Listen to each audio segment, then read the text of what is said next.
Today I'll be reviewing Kiefer-Holcomb's problems, topics 1 through 4.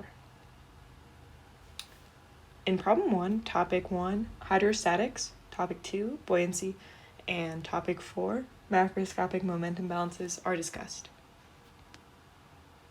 The equations used are sum of the forces, mass, buoyancy, drag coefficient, Reynolds number, and hydrostatics.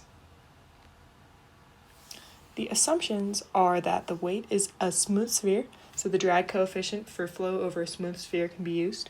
It is steady state, so you can assume terminal velocity and the momentum balance. Constant gravity, here it's 9.8 meters per second squared. The density is constant for both of them, so the fluid density equals the density of water the whole time at 20 degrees Celsius, and the density of the particle is also constant. The difference in pressure equals 0 around particles, so you can neglect pressure terms in the momentum balance. They're also in the drag force term, and then A equals 0 in the terminal velocity and momentum balance. And the atmospheric pressure is 1 atm, and P naught equals P atm, which is useful with hydrostatics. The cited properties are listed here. For this solution, the momentum balance, or equation 1, was simplified with assumptions made above. The mass was put in terms of density and volume using equation 2, also mentioned on the previous slide, and then this was solved in terms of the drag force. This equation was put into equation 4, which if you look back at it, equation 4 was the drag coefficient equation. And then this equation was simplified and put in terms of terminal velocity. And then you can solve for your terminal velocity of 1.088 meters per second.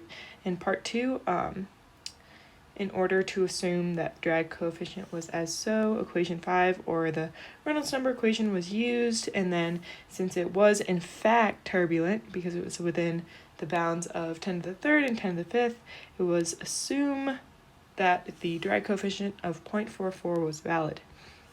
For part 3, equation 6, which is the hydrostatics equation, was simplified with the previous stated assumptions.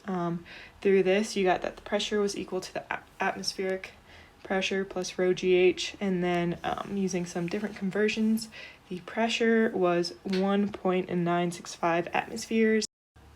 Kiefer's second problem had topics 3, 5, and 7, but I will mostly be focusing on topic 3, the Bernoulli equation, the extended version. So the equations used here were velocity, Reynolds number, friction factor, extended Bernoulli, and the pump suction head. The assumptions made were steady state, adiabatic, both these were for Bernoulli's assumptions, constant gravity in feet per second squared, the constant density of water at 70 degrees Fahrenheit, constant density, and a few other things listed. The cited properties are also there. The solution to this equation was using equation 1 to determine the velocity and then verifying if it was laminar or turbulent. In this problem, it was turbulent. Then the fanning friction factor was found, and the friction loss due to the pipe was also found. In the next step, equation 5, or the general Ergun equation, was used to determine the friction loss due to flow through the filter. Next, the expanded Bernoulli equation, or equation 6, was simplified with the assumptions made above. So you can see here how it simplifies down in the different conversions.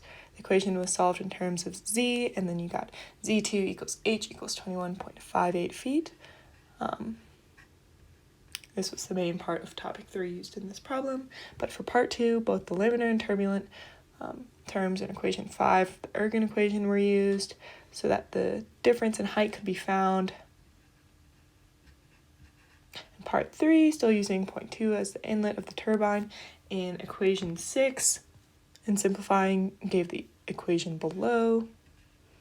Equation 7 found the net positive suction head available, and it was found that this pump did not cavitate because there's enough pump head.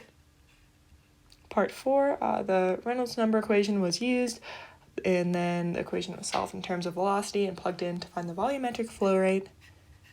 And that's it. For these problems, it's Kiefer's work that I verified.